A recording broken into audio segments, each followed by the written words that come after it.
So, Lupita, it's the last 15 minutes of our session, and I wanted to stop here because it's a significant session. As you know, it's our last one together. So I wanted to just kind of recognize this moment. I wanted to kind of review some things with you about our experience, our journey together. I know that you wanted to work really hard when you came in. Our main goal was to get you and your family back home safely. I wanted to just kind of review some information. Your husband, his name's Mario, and then we have Mario Jr., and then Eduardo, Josefina, Maria, and Rosa, right? I recall giving you guys a lot of family activities to do, and you guys have been working in the home and then outside of the home together. I did want to inquire about this, since you guys have been really exploring as a family, what, if any, kind of obstacles as far as like experiencing any kind of discrimination, you know, out in the community, like with your family. I know you guys have been really just kind of getting out there, and I wanted to see what that's been like for you and your family. Yeah, out in stores, you know, we get followed. They think we're there to shoplift. They're very, I don't know what the word is. They're always following us closely, looking at my kids, seeing if they're putting things away as if they want to take it. But I've taught my kids, you know, to pay for things. So that's the main discrimination I've seen. And then I am learning English, but I feel like when I'm talking to clerks or just anybody who's running an event, you know, we've gone to some family events, they just speak very slowly and loudly as if I don't understand. And that's not going to help me understand it, the louder they say it. But that's the discrimination I've faced. Yeah. And as a family, how have you guys like handled that together? I mean, does your family see that? Do y'all talk about it?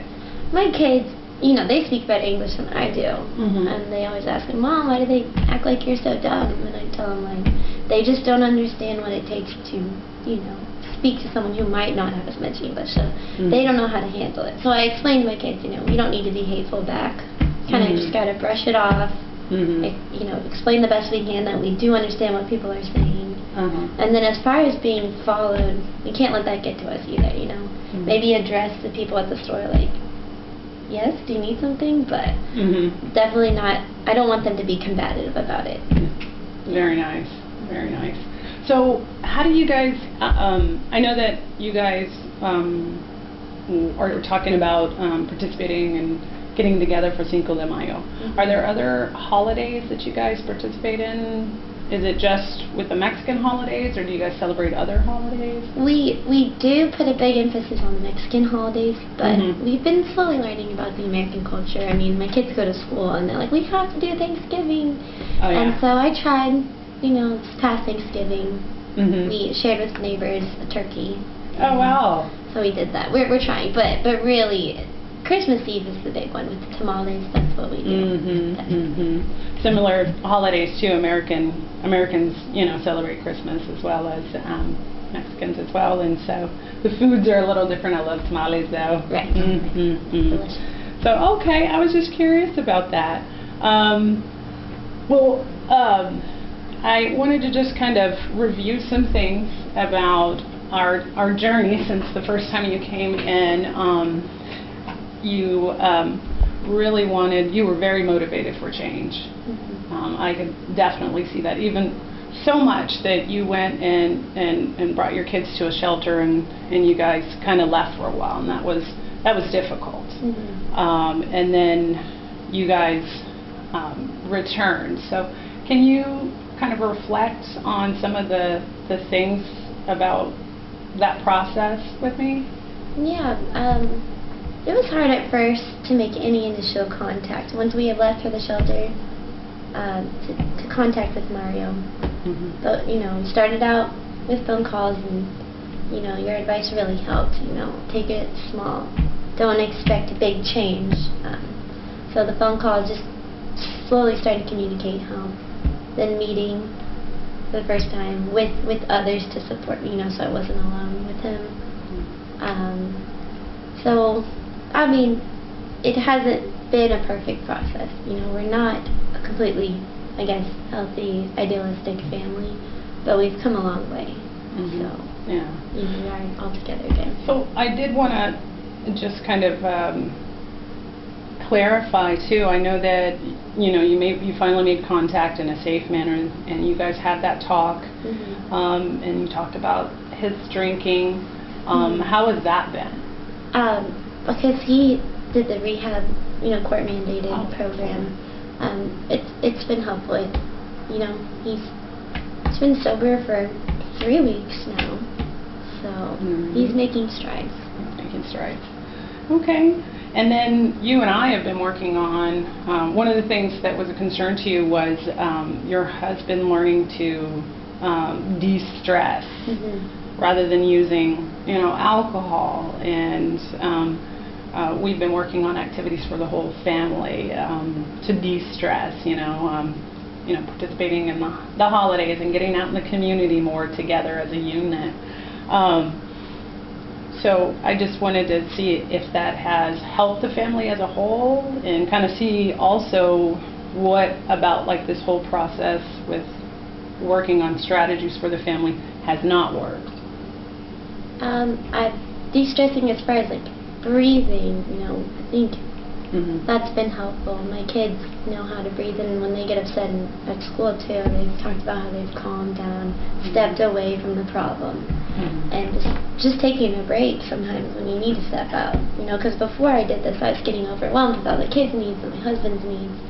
But Mm-hmm. just learning how to pause, self-care, step out, breathe, that's been helpful. And your husband's using this too? With his program, yeah, I mean, Mm-hmm. they've been doing some different things. He doesn't always fill me in on exactly what they're doing, but... Okay. I'm just curious on what you see he's doing on his end, Yeah, he's been learning how to take out a thing, or he started running, so that's good. Wow. Yeah. Wow. Yeah, I know one of our activities was getting the family out to take a family walk together. Mm-hmm. Because physical health, it's very relative. I mean, it's very centered, around everything, maintaining the house, and just good for you overall, mental health-wise. Mm-hmm. Okay. Well, I just wanted to share with you some of my own feelings about this process. And you're right, it wasn't a perfect process, but that's what was perfect about it, to me anyway.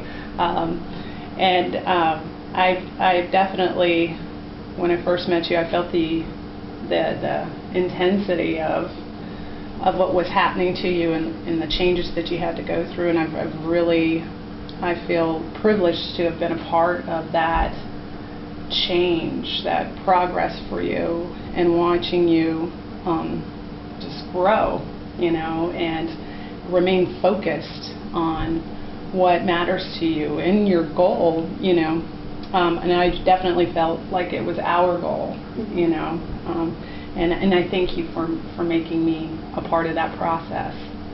And I am definitely going to miss our work together, we are here now, though, because you've accomplished your goal, but that doesn't mean that you can never come back and access our center again. My plans are to continue to work here, so I just want to let you know, if you ever feel that you could come back in and you need some touch-ups, or there's some other goals you'd like to work on, feel free to call our hotline or come back in, schedule an appointment. And if I'm here and you want to still continue to work with me, ask for me. I'd be happy to do that. On that note, sometimes when we're out in the community, I know I go out to the homes a lot, and I'm out in the community a lot, and sometimes I see clients that I've worked with before. I just wanted to share with you my process with that. I don't typically engage with clients in the community if I see them initially, only because I'd like to protect their confidentiality. I remember we talked about this before, early on, about how this is a confidential, safe setting, and that responsibility carries with me even if I leave. Now, I can't stop you from coming over and saying hello to me, you know, just so you know. So, anyway, I just wanted to share that with you, and also ask you about, you know, if you've ever experienced like any endings like the one that we're experiencing today, or maybe in the past have had an ending like this. Yeah, I wasn't as, I feel like you've been supportive and my parents weren't as, but I had, you know, when we moved, I said goodbye to my parents, said goodbye to my friend when she moved. So I feel like those were a little more painful. I feel like they were more permanent. Knowing that we're still in the same town, you know, makes me feel better. Oh, okay. So this isn't as hard. This isn't as hard. Good. I'm glad to hear that. Okay, good. Thank you for sharing that. I just wanted to just ask about, you know, how you felt about it all, and if, you know, and again, you can always comment for touch-ups, or if you have any other things that you want to talk about. I want to kind of review like the plan for you after you leave here, because you're going to leave and go back to the family, and I wanted to just kind of review what your plans are for maintaining your goal in the future. Like, what kinds of things are you going to do to keep things going in this direction? I'll keep doing family activities because, you know, I don't want the stress of just everyday life to overwhelm us, where we're just only focused on the serious matters and not enjoying each other. So we'll keep doing family walks. That definitely works. Cool. If my husband goes back to drinking, you know, we might take a break again. I think that helps him realize, like, we're not going to put up with that. So, you know, we'll leave. We don't deserve to be hurt again. So those are my plans. Okay. And this just reminded me of something. I know Mario Jr. was also impacted physically by all of this. Has your husband done that since then? Become physical with him? No. Okay. All right. And as a family, what kind of strengths are you seeing now? My kids they're opening up to me more. You know, they're sharing. Before, I think they wanted to stay quiet because they knew I was already dealing with so much. They didn't want to add to me, but they're sharing their troubles now, or their successes. You know, before they weren't. They would just address me for needs. I'm hungry, you know, I'm tired, but nothing about how they were doing. So the communication seems to have gotten stronger in the family. Yeah. That's wonderful. That is wonderful. Okay, so I also prepared a little packet for you of other fun family activities. I know that was helpful to you, and this is just like a little packet of some other things for you guys to do. If you're ever interested, you can take that with you. Thank you. And some techniques, some more stress management techniques in there. And I guess this is it. I want to say goodbye, and it's been just a pleasure and an honor to work with you. You too. Thank you. Bye.